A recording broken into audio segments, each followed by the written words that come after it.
See the enter, N-T-E-R? Okay, please click on enter.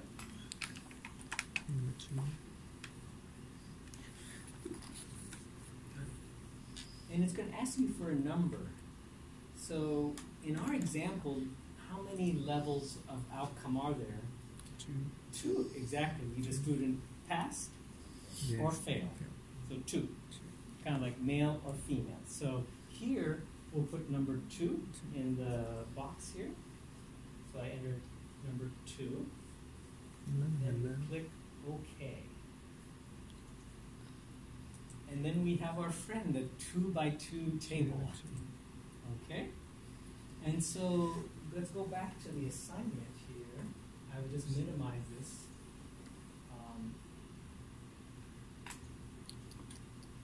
Let us enter these numbers. So we're going to have 20 in the top left cell, 1, and then 4, and then 275. So I'll do that with you. So 21 and 4. So we see this screen. We put 20, and then you can use your mouse or tab and go to the next square or cell. And let's see. 1. Okay, thank you. And then is it 4? Is it the last square? 275. Thank you. How do you say thank you in Vietnamese? How do you spell it? Maybe like C-A-M. C-A-M? O-M. C-A-M. What? Come on. Yes. C-A-M. Great. So, thank you. So 21 for 275. Please hit calculate. And you have some different measures here. If you could see sensitivity and specificity. Does anyone know what this is? Is this a measure of reliability or accuracy?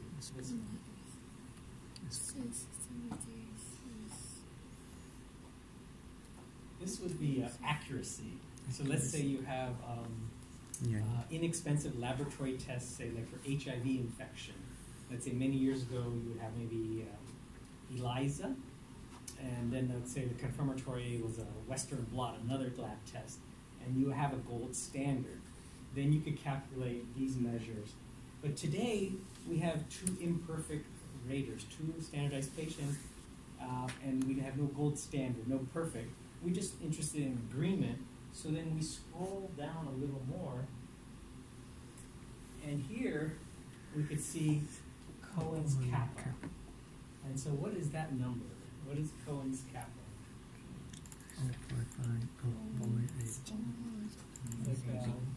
0.88? Yeah, 0.88. So let's minimize this and go back to our problem assignment here. The percent agreement, which is very easy to calculate, but has limitation, very high agreement, close to like 100%, but the kappa is actually lower. So the reason is this person and this person, they might be clueless. They might not know what they're doing, but just by chance, they're going to maybe agree.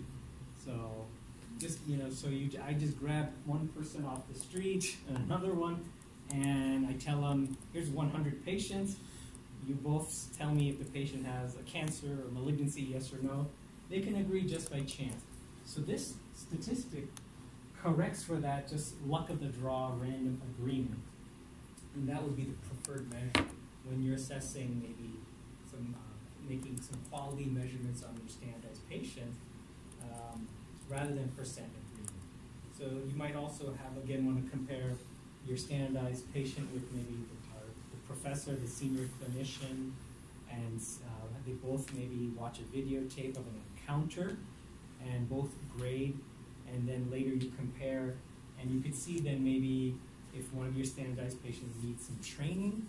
And so again, everything should be documented on how you train your SP, standardized patient. Do they need recertification, retraining every few months? And this would be a way to track the kind of quality of your program, is every now and then have assessments to look for inter-rater agreement. And sometimes you also look at intra-rater, that maybe just one person, and maybe in some studies, how do they measure blood pressure on Monday, Tuesday, Wednesday, same, say, scenario. What is the intra-rater reliability? Now, what if you have more than 2 levels? So the kappa statistic can be calculated for 3 or more levels. So let's say you're doing an epidemiological study or clinical trial, and you're collecting information on the patient's race and ethnicity. And in your study population, for ease, I only picked of African descent, Asian descent, and Caucasian or white. So you have 2 people. I'm maybe the main researcher, the principal investigator.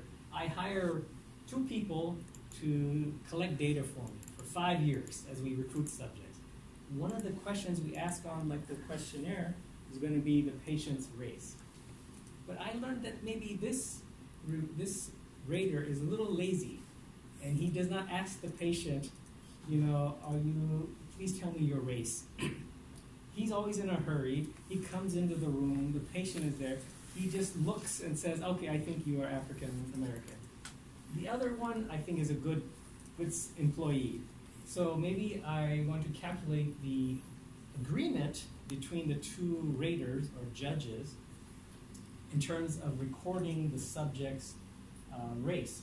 Interviewer 2, let's say, is more honest and reliable, and she always asks this patient, how do you self-identify? Black, white, Asian, etc. And this one always assumes, and which can be sometimes wrong. I'll give you an example. My mother, like me, is Asian Indian, but she has very fair skin.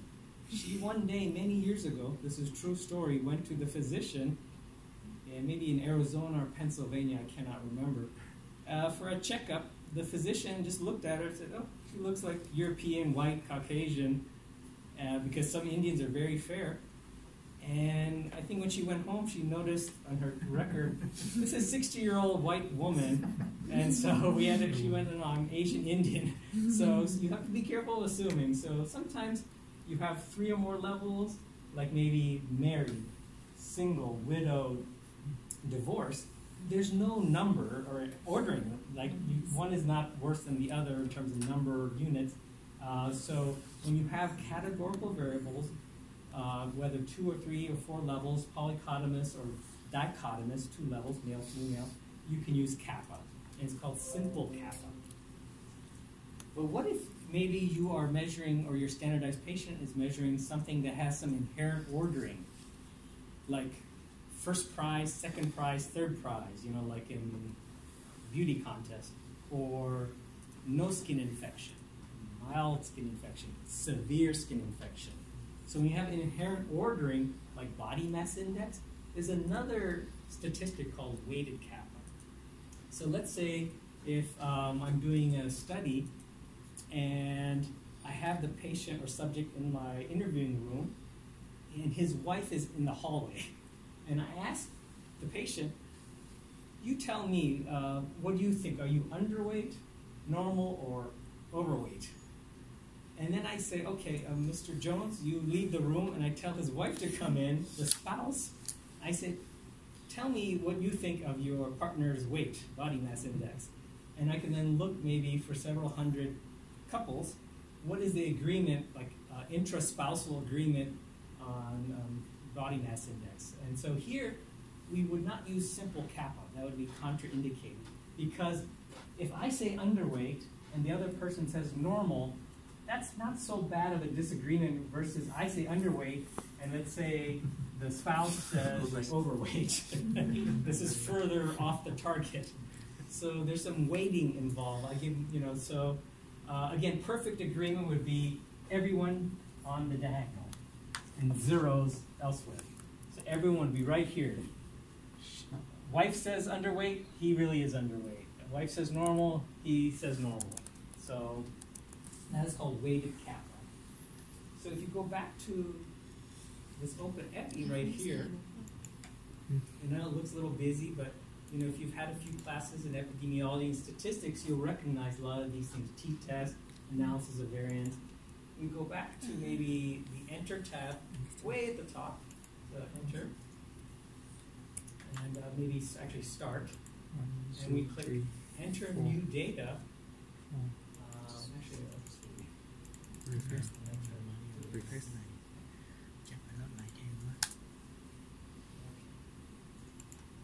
Now let's say 5 levels. So here you can calculate. Okay, it's not going to give us the 5 by 5, but in theory you can have tables as big as you want, like 2 raters. Maybe you have a 4-level variable marital status, and so you might have married, single, widow, divorced, and then same thing here: single, married, widow, divorced. So, is there any questions on the OpenEpi, like here? So maybe we can get started again. Let's do perfect agreement. Let's say we have 100 times both people agree, 0 here, 0 here, maybe 23. I'm making up these numbers. I hit calculate. Perfect agreement, because when Rater 1 or standardized patient 1 says, yes, you passed the exam, the other one also said pass independently without knowing the other person's result. And you can see here, 100, 100, 100. And then we go to kappa. What is the kappa here?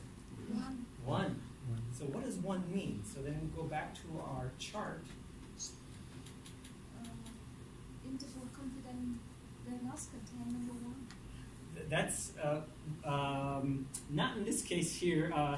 We didn't show the confidence interval just yet. I think 1 here for the statistic means like perfect agreement, and you can report a confidence interval for the kappa statistic. You're right, and there. And so let me see if there's a confidence interval. That's a good point. Okay, so here there's a confidence interval, and here. Yes. So 1 is the null value for odds ratios and risk ratios. So for odds ratios and risk ratios, we look for 1. So let's say if for the men in this room, let's say you have a 3% chance of buying a car tomorrow. I'm making that up. And for the women, also 3% chance. 3 divided by 3 is 1. So that means there's no association between sex or gender and risk of buying, say, a car or whatever, assuming chance, bias, and confounding are not a likely explanation. Here, this is not odds ratio or risk ratio, so what we're more looking for is how wide the interval is, and but yeah, definitely, for your excellent comment, if you go here to 2 by 2 table, we have a little tutorial here, and we enter some values. I'm just making this up.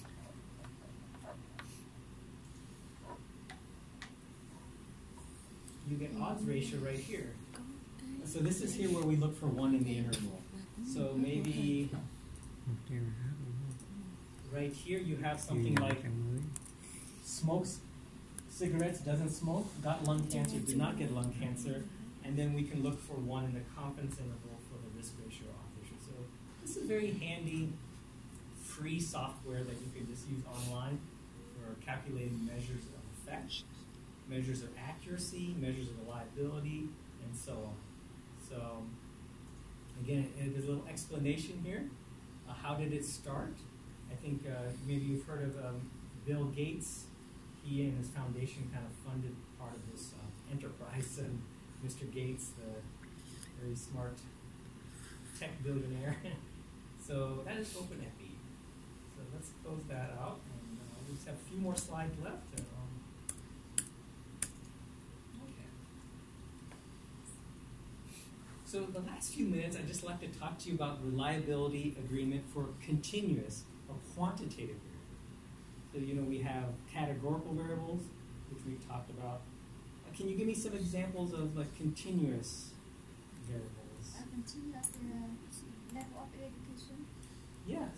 Age. Yeah, age and years, Yes. years of education, Yes. cholesterol, serum Yes. cholesterol, or, exactly. So here, as you mentioned, like at the beginning of our lecture, you Yes, asked for, correlation. yeah, we have like maybe 3 patients or 3,000 patients, and you have different laboratory values, so many, say, grams per deciliter or nanograms of vitamin D. And this is very popular. A lot of people would do the Pearson correlation coefficient, or maybe Spearman rank correlation coefficient. The problem with both of those, Spearman and Pearson, is that they don't correct for systematic bias or error. Yes. So, Yeah. Analytics. yeah, I'm sorry, yes, yes. And so we go to ICC, interclass correlation. So I came up with some fictitious data here. So this could be one student, one learner, different learners, or different patients. Rater 1, Rater 2 can be maybe 2 standardized patients, 2 of your employees, and you want to see how they assess something, or 2 judges, 2 people. And let's say everyone is grading these learners, and the outcome is a score, not passed or failed, but it can be a score from, say, 1 to 10, 10 being perfect score. So maybe in your simulation center, the standardized patient has to assess whether the learner is properly examining, say, the elbow. Maybe the patient is pretending to have some elbow pain. And so you grade the learner from 1 to 10, 1 being very bad performance, 10 very good performance. We can calculate Pearson correlation coefficient. First, let's plot the data. So maybe we have Rater 1, the first Rater employee, Rater 2, and their values. So it looks pretty good, right? Let's say you say 8, I say 8. Maybe when the student does really bad and you said 2, I also said 2. So almost perfect agreement, right? And in fact, though, look, what if one reviewer rater is always rating higher than the second one? So if you take the average of these scores, it's higher than the second rater. There seems to be some systematic bias or error. And maybe one of your employees, one of your standardized patients, is always inflating the grade or going higher. And so you might want to catch that, and maybe there's some remediation or retraining that needs to be done. The problem with the Pearson correlation coefficient and the Spearman rank, it does not control for the systematic error. Do you notice that? Look, let's go one by one. For this student A, the first rater said 10, perfect score, but a little lower for this rater. Every time this person, number 1, rater 1, is higher than the second rater. Every time. And so to correct for that, you notice the mean is 7, mean score here is 5. Maybe this person is too easy, this maybe is too hard of a grader or evaluator, and you need to talk to them. So the better statistic than Pearson correlation coefficient R is this ICC, which 2 psychologists published on many years ago. And the computer, again, can calculate this for you. So the Pearson correlation coefficient is 0.99, which is almost perfect. Linear association. You don't even have to do the analysis. Your eyes can do the ocular test. It's like a straight line. But it's not like this. Oh, that could be negative agreement. It's not a flat line. However, the better statistic, Professor Straub, Professor Fleiss came up with the interclass correlation coefficient, is weaker. It's a little less positive, less sanguine. And again, that's because it calculates, adjusts for the bias. So the systematic difference is the bias. So, two humans might be different. I might be always chronically more optimistic. So, and finally, what if you have 3 standardized patients and you want to calculate agreement? That is possible. So we didn't talk about that today, but you might have 3 judges or 3 raters. Some SaaS software that I use, they have macros for both interclass correlation coefficient for 2, 3, 4 raters. And also they have this macro program called MAGREE for 3 or more raters for kappa statistics. So we only showed you 2, like rater 1, rater 2 in the 2x2 table, 2 columns. But you can have 3, 4. We can, maybe all of us in this room, we can all go assess maybe the same body of evidence, and we can have calculate the agreement between, say, us 6 or 7 people. So let's just wrap up. This was the same question you had at the beginning of the talk. And so you have a continuous variable, this vitamin D in your blood. It's not married or dead or alive. It's not categorical. So people have done this and this. A lot of people, when you go into literature. But probably, what do you think is now the better choice after one? Okay. Anyone want to guess? You got to have to give a perfect one. Okay? No pressure. We always threaten them that if they give the wrong answer, they will be sent back. Oh my! Oh no. So again, these are fine, but again, they don't correct for that systematic bias. If you have 2 instruments, 2 raters, and one just happens to read higher or grade higher, the better choice, I would say, is A. So I would say the interclass correlation. So and I will send you these slides via Dr. Ho. So thank you, Dr. Ho. And we have some textbooks and some articles if you want to look at. And please feel free to email me or stop by my office anytime if you have any questions. So thank you for your attention. It was a pleasure meeting with you. Any thoughts or questions? Yes, sir. I heard about the internal coefficient. Is this similar to the intra-class? Which coefficient? The internal what? Internal correlation. Tương quan bên trong á hả? Tương quan bên trong phải không Lợi? Không có nhớ rõ đó là cái gì. Có gì đó, maybe you can email to Dr. Maybe when you find But you can cái mà and đưa ra nó mới probably for much better. mình chưa nắm. Yes, and again, we could have a whole other lecture on accuracy, like sensitivity, positive predictive value, which we did not get into today. But if you have maybe you want standardized patient versus, say, professor or faculty, let's say the faculty is the gold standard, and it's maybe a cardiac auscultation OSCE exam, you could maybe say, well, Dr. Ho will be the gold standard, and we'll measure the false positive, false negative rate of maybe the more junior